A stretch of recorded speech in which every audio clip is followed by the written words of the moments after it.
जय हिंद साथियों। तो एक बार फिर से एक नई वैकेंसी के बारे में बात करने वाले हैं। वाहन चालक सीधी भर्ती ये वैकेंसी होने वाली है। क्या इसमें रिक्वायरमेंट होगा, सिलेक्शन किस हिसाब से होगा, वो सारी बातें इस वीडियो में करेंगे। तो चलिए स्टार्ट करते हैं आज के इस वीडियो को। वाहन चालक सीधी भर्ती परीक्षा, इसमें टोटल आपको 2756 पद दिखाए गए हैं, जिसमें नॉन टीएसपी के क्षेत्र में 2602 पद हैं और 154 पद टीएसपी वाले क्षेत्र में हैं, यानी कि टोटल 2756 वैकेंसियां देखने को मिल रही है। अच्छी वैकेंसी है, आप तैयारी कीजिएगा। फॉर्म भरने का तरीका जो आपको पहले बताया गया है, ओटीआर रजिस्ट्रेशन करना पड़ेगा, नहीं किया वो फिलहाल कर ले, क्योंकि बहुत सारे वैकेंसी आ चुकी हैं। इसके अलावा सिलेक्शन प्रोसीजर क्या होने वाला है वो भी हम बात करेंगे। इससे पहले एग्जाम फीस की बात कर लेते हैं। जिन्होंने ओटीआर रजिस्ट्रेशन नहीं करवाया है उनको, जनरल कास्ट वालों को 600 रुपये पे करने पड़ेंगे, जबकि एसटी एससी ओबीसी है इनको 400 रुपये पेमेंट करना पड़ेगा ओटीआर रजिस्ट्रेशन के समय। ये तो नॉर्मल सी जानकारी है जो कि हर एग्जाम में समान ही रहेगी। ओटीआर रजिस्ट्रेशन के बाद में कोई पैसा आपको नहीं देखने को मिलेगा। पदों में कमी या बढ़ोतरी की जा सकती है, यह भी आपको ध्यान में रखना है। सभी कैटेगरी वालों को यहाँ पे रिजर्वेशन भी दिया जाएगा। जो इसमें अलग बात है वो बातें हम करने वाले हैं। एक तो ये है कि दिव्यांगजन वालों को आरक्षण तो हर एग्जाम में दिया ही जाता है। वेतनमान की बात करते हैं, ये ज्यादा इंपॉर्टेंट है। तो वाहन चालक के लिए जो पे लेवल रहने वाला है वो L5 का रहने वाला है। तो अच्छी वैकेंसी है। L5 कोई छोटी मोटी वैकेंसी नहीं होती है, लेकिन आपको ट्रेनिंग पीरियड में यहाँ फिक्स वेतन दिया जाएगा, जो कि अधिकतर हर एग्जाम वैकेंसी में दिया जाता है कि पहले 2 साल तक वो अंडर ट्रेनिंग रखेंगे और उस ट्रेनिंग के पीरियड में उनको फिक्स वेतन दिया जाएगा। वहां पे कोई वेतन भत्ते नहीं दिए जाते हैं। पात्रता की बात करें तो 10वीं पास ये वैकेंसी है। इसके अलावा आपके पास में 3 साल का अनुभव होना चाहिए और आपके पास ड्राइविंग लाइसेंस होना चाहिए, ये तो कंपलसरी है। मेडिकल में आपको 6/6 की आंखें होनी चाहिए, बिना चश्मे के या चश्मे के कोई फर्क नहीं पड़ता है। यदि आपका चश्मा लगा हुआ है या नहीं लगा तो कोई दिक्कत नहीं है, सिर्फ आपकी आंखें 6/6 की आंखें होनी चाहिए। इसके अलावा यहाँ पे एक व्यावसायिक परीक्षण ट्रेड टेस्ट लिया जाएगा। 2 चरणों के माध्यम से इसका सिलेक्शन होगा। एक तो लिखित परीक्षा होगी और दूसरा साक्षात्कार कह सकते हो, या फिर एक परीक्षण ट्रेड टेस्ट कह सकते हो। तो पहले तो आपको परीक्षा देनी पड़ेगी, RSMBC के द्वारा ये परीक्षा ली जाएगी, जिसमें आपको पास करना कंपलसरी है। जिसमें वो मेरिट लिस्ट निकालेंगे, कितने गुणे पास करते हैं, 11 गुणा 15 गुणा, जितने भी गुणा पास करते हैं वो आपको पहले पेपर फाइट करना पड़ेगा। पेपर फाइट करने के बाद में आपको टेस्ट के लिए बुलाया जाएगा। इसके अलावा ये एक परफॉर्मा है जो कि अनुभव प्रमाण पत्र का परफॉर्मा है। ये आपको डॉक्यूमेंट वेरिफिकेशन के समय लेके जाना पड़ेगा कि आपने कौन सी कंपनी के अंडर में कहाँ पे काम किया हुआ है, वो सारी बातें इसमें आपको भरनी पड़ेंगी। और जिस भी डिपार्टमेंट है उसके सक्षम अधिकारी के द्वारा इसको वेरीफाई करवाना पड़ेगा, यानी कि अनुभव यहाँ पे कंपलसरी मांगा हुआ है। इसके बाद में जब आप पेपर फाइट कर लेते हो तो उसके बाद में आपको व्यावसायिक परीक्षण ट्रेड टेस्ट देना पड़ेगा, और वो उन लोगों का ही होगा जो कि परीक्षा में पास हो चुके हैं। यानी कि ये नहीं कि जो मिनिमम क्वालिफिकेशन 40% है और वो सारे के सारे इसमें बुला लिए जाएंगे, ऐसा नहीं है। पहले मेरिट लिस्ट बनेगी, कि 15 गुना 12 गुना जितने भी गुना वो पास करते हैं उन्हीं को ही व्यावसायिक परीक्षण ट्रेड टेस्ट के लिए बुलाया जाएगा। और ये टेस्ट भी 100 अंकों का होगा। हालांकि ये क्वालिफाइड टेस्ट है, इसके कोई भी नंबर जुड़ने वाले नहीं है, ये सिर्फ आपको पास करना पड़ेगा। 100 अंकों का ये पेपर होगा जिसमें आपका ड्राइविंग टेस्ट 70 अंकों का होगा, सिमुलेटर टेस्ट ये 15 अंकों का होगा और रोड साइड रिपेयर ज्ञान ये भी आपका 15 अंकों का होगा। इस प्रकार से टोटल 100 अंकों का ये टेस्ट होने वाला है। ये सिर्फ क्वालिफाई होगा जिसमें आपको कम से कम 40% अंक लाना जरूरी है। इतना तो हर कोई ले आता है क्योंकि जिसके पास में ड्राइविंग लाइसेंस है, हालांकि उन्होंने बाद में बनवाया है, एक्सपीरियंस नहीं है, तो फिर भी वो थोड़ी बहुत गाड़ी तो चला ही लेता है, तो 70 में से आपको 35 नंबर या 40 नंबर तो आराम से आ ही जाएंगे। तो ये कोई बड़ी बात नहीं है, आराम से 40% अंक प्राप्त हो जाते हैं। हालांकि इसके मार्क जुड़ने भी वाले नहीं है, लेकिन ये आपको मिनिमम क्वालिफिकेशन मार्क लाने जरूरी है। मेरिट लिस्ट तो आपकी एग्जाम के हिसाब से ही बनेगी। एग्जाम में जितने मार्क्स आएंगे उसके हिसाब से ही आपको मेरिट लिस्ट देखने को मिलेगी। बट यहाँ पे पास होने के लिए ये क्वालिफिकेशन टेस्ट आपको या व्यावसायिक परीक्षण ट्रेड टेस्ट देना पड़ेगा। इसमें आपको क्वालिफाई होना पड़ेगा। 100 में से आपको 40% अंक लाने पड़ेंगे और ये अंक यदि आप ले आते हैं तो आप क्वालिफाई कर जाओगे, लेकिन ये मार्क्स फाइनल मेरिट लिस्ट में नहीं जुड़ने वाले हैं। Final merit list only exam के बेसिस पे देखने को मिलेगी। तो ये बातें आपको जरूर ध्यान में रखनी है। इसके अलावा अन्य योग्यता जैसे कि हर उसमें चाहिए स्वास्थ्य ठीक होना चाहिए, चरित्र अच्छा होना चाहिए, भारतीय नागरिक होना चाहिए। दूसरी जो इंपॉर्टेंट बात वो है एज का। एज का जो क्राइटेरिया 1 जनवरी 2026 को रखा गया है और इस टाइम तक उसकी एज या तो 18 मिनिमम होनी चाहिए और मैक्सिमम 40 वर्ष होनी चाहिए। तो मिनिमम और मैक्सिमम आयु अधिकतर सभी भर्तियों में यही रखी गई है, मिनिमम 18 वर्ष और मैक्सिमम 40 वर्ष। इसके अलावा एक बात और इसमें एक्स्ट्रा देखने को मिली है, क्योंकि ये भर्ती बहुत समय बाद में आई है, तो यहाँ पे 3 वर्ष का आपको छूट दी गई है। क्योंकि 3 वर्षों तक कोई भी एग्जाम नहीं आई थी, तो ये बताया गया कि 3 वर्ष की अधिकतम छूट दी जाएगी।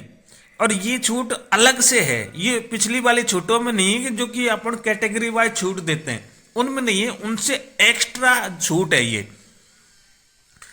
अन्य छूट तो वो सेम टू सेम है ही है।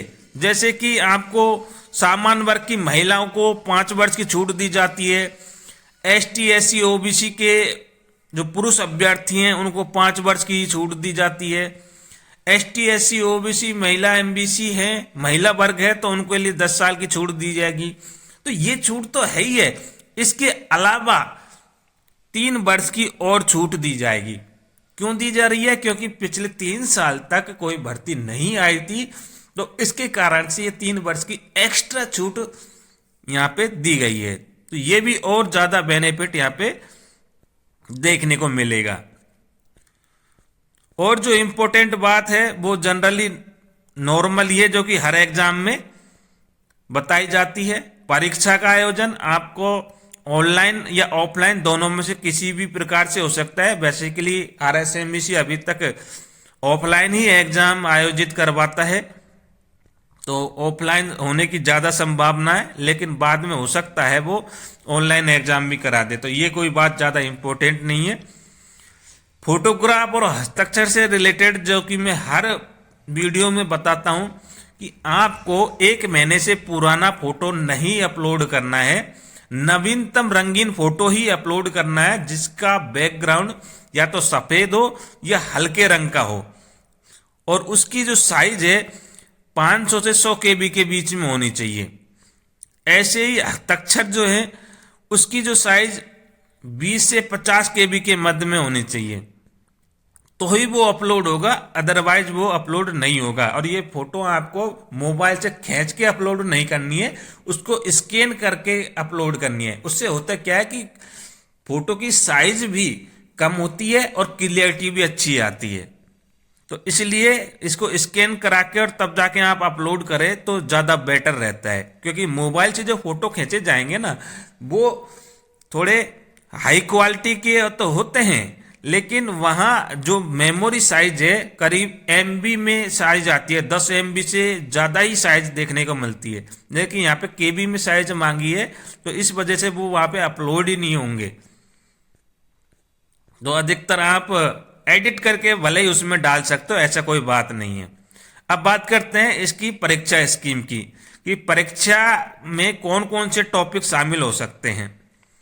तो इसमें जनरली 4 टॉपिक शामिल किए गए हैं, जिसमें सामान्य हिंदी अधिकतर सभी एग्जामों में देखने को मिली है।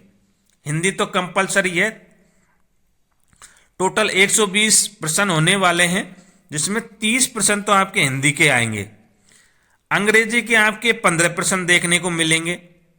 सामान्य ज्ञान के अंतर्गत आपका राजस्थान का नॉलेज आएगी, यानी कि राजस्थान की जियोग्राफी आ जाएगी, राजस्थान की कला संस्कृति आ जाएगी। राजस्थान के संदर्भ में ही आपको पॉलिटिकल और प्रशासनिक व्यवस्था देखने को मिलेगी। जनरल साइंस के क्वेश्चंस देखने को मिलेंगे। इसके अलावा करंट अफेयर भी इसमें आने वाली है और बेसिक कंप्यूटर के प्रश्न भी इसमें पूछने वाले हैं। यानी कि सामान्य ज्ञान के अंतर्गत इन सब के आपको 10 प्रश्न देखने को मिलेंगे। हालांकि जनरल साइंस के 5 और बेसिक कंप्यूटर के 5 प्रश्न देखने को मिलेंगे, बाकी सब के आपके 10-10 प्रश्न देखने को मिलेंगे। इसके अलावा गणित से संबंधित सवाल भी यहाँ पे पूछे जाएंगे। टोटल 25 प्रश्न गणित के देखने को मिलेंगे। इस प्रकार से यदि हम टोटली बात करें तो 120 प्रश्न हो जाते हैं, और इनको करने के लिए आपको 2 घंटे का समय दिया जाएगा। 2 घंटे में आपको इन पेपर को हल करना है। मैक्सिमम मार्क 200 नंबर का रहेगा, क्योंकि 120 टोटल प्रश्न है, तो एक प्रश्न लगभग 2.5 अंक का होने वाला है आपका। 2.5 से 2.25-3 मार्क का होने वाला है। लगभग 2 घंटे का समय दिया जाएगा। नेगेटिव मार्किंग भी इसमें शामिल की गई है। 1/3 की नेगेटिव मार्किंग है, ये आपको ध्यान में रखना है। नेगेटिव का गलत प्रश्न आपको नहीं करने। पाठ्यक्रम में हिंदी के अंतर्गत कौन कौन से टॉपिक शामिल है वो आप यहाँ देख लीजिएगा, जिसमें अधिकतर संज्ञा, सर्वनाम, क्रिया, विशेषण, तत्सम, तद्भव, देशी, विदेशी, ये तो अधिकतर सभी एग्जामों में दिए गए हैं हिंदी के। तो इंग्लिश में टेंस आपको आना चाहिए, active voice, passive voice, direct, indirect, transformation, वाक्यों को चेंजेस करना आना चाहिए। एसर्मेटिव से नेगेटिव, इंट्रोगेटिव, एक्सक्लेमेटरी, इनका आपस में इंटरचेंज करना आना चाहिए। इसके अलावा डिटर्मिनेशन, प्रीपोजिशंस आदि ये इंग्लिश के टॉपिक है। भूगोल के बारे में राजस्थान का जो भूगोल है वो सारा आपको देखने को मिलेगा, कि राजस्थान की क्या स्थिति विस्तार है, भौतिक स्वरूप, मृदा, प्राकृतिक वनस्पतियाँ, वन संरक्षण, जलवायु, जल संसाधन, अपवाह तंत्र, नदी वगैरह सारी चीज इसमें शामिल आ जाती है। जनसंख्या घनत्व, सारा चीज आ जाता है। राजस्थान ज्योग्राफी के अलावा राजस्थान की कला संस्कृति या इतिहास, ये भी जानकारी इसमें पूछी जाएगी। तो इन टॉपिकों को भी आपको पूरा ध्यान में रख करके और पढ़ के जाना है। पॉलिटी से रिलेटेड प्रश्न पूछे जाएंगे, जिसमें आपको राज्यपाल पढ़ के जाना है, मुख्यमंत्री, मंत्रिमंडल, विधानसभा और न्यायपालिका। इसके अलावा मुख्य सचिव, जिला प्रशासन से रिलेटेड, सामान्य प्रशासन हो या पुलिस प्रशासन, दोनों प्रशासनों से रिलेटेड प्रश्न पूछे जाएंगे। जिला स्तर पर न्यायिक ढांचा और सूचना का अधिकार अधिनियम, ये पॉलिटी से रिलेटेड प्रश्न आपसे पूछे जाएंगे। सामान्य विज्ञान, जनरल साइंस से आपको भौतिक और रासायनिक परिवर्तन के प्रश्न देखने को मिलेंगे।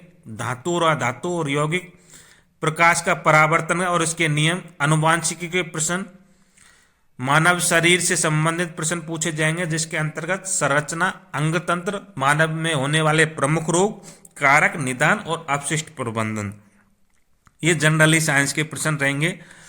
करंट अफेयर के अंतर्गत आपको खेल, राजनीति, अर्थव्यवस्था, सामाजिक, भौगोलिक, सांस्कृतिक और पारिस्थितिक तंत्र से संबंधित जो मुद्दे हैं, इनसे संबंधित आपको करंट अफेयर पूछा जाएगा। राज्य और राष्ट्रीय मुद्दे, व्यक्ति है, कार्यक्रम जो हो रहे हैं, नीतियां जो बनाई जा रही है, इनसे संबंधित करंट अफेयर आपसे पूछे जाएंगे। कंप्यूटर के प्रश्न भी यहाँ पे देखने को मिलेंगे, जिसके अंतर्गत हार्डवेयर और software, operating system, application software. इसके अलावा आपको MS वर्ड, MS एक्सेल और पावर पॉइंट, इंटरनेट, ईमेल, इनसे संबंधित कंप्यूटर के प्रश्न देखने को मिलेंगे। गणित में आपको LCM, HCF, लघुत्तम, महत्तम ये पूछे जाएंगे। औसत, लाभ, हानि, प्रतिशत, साधारण ब्याज, चक्रवृद्धि ब्याज, अनुपात, समानुपात, साझा, समय, कार्य, समय, चाल, दूरी, आंकड़ों का चित्रों के द्वारा निरूपण, ये गणित में आपको पूछे जाएंगे। ये तो आपका जनरली सिलेबस हो गया। पेपर में ऑप्शंस कैसे आएंगे, तो 5 ऑप्शन से यहां होने वाले हैं, 5 ऑप्शन देखने को मिलेंगे, बट आपको उत्तर 4 में से देना है। यदि आपको 4 में से भी कोई सा ऑप्शन नहीं देना तो आपको वहां खाली छोड़ के नहीं आना है, 5वां आपको कन्फर्मली भरना ही भरना है।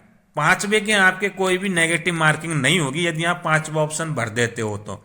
लेकिन यदि आप 5वां ऑप्शन नहीं भरते हो तो 1/3 की आपको नेगेटिव देखने को मिलेगी।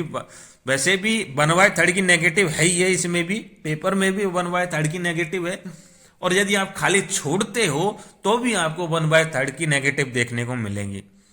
और यदि आप कोई सा भी ऑप्शन खाली छोड़ते हो और 10% से ज्यादा आपने खाली छोड़ दिए तो आपको अयोग्य घोषित कर दिया जाएगा और आपकी OMR सीट को जांचा ही नहीं जाएगा, उसमें आप बाहर निकल जाएंगे, पेपर से ही बाहर निकल जाएंगे। तो ये ध्यान में रखना, 10% से ज्यादा आपको खाली नहीं छोड़ के आना है। यदि आपको कोई भी प्रश्न नहीं आ रहा है तो आप वहां पे 5वां ऑप्शन भरिएगा, आपका कोई नेगेटिव मार्किंग नहीं होगी, ठीक है। तो ये थी पर्याप्त जानकारी जो आपको मैंने बता दी है। तो मिलते हैं नेक्स्ट वीडियो में एक नए टॉपिक के साथ, तब तक के लिए जय भारत, जय हिंद।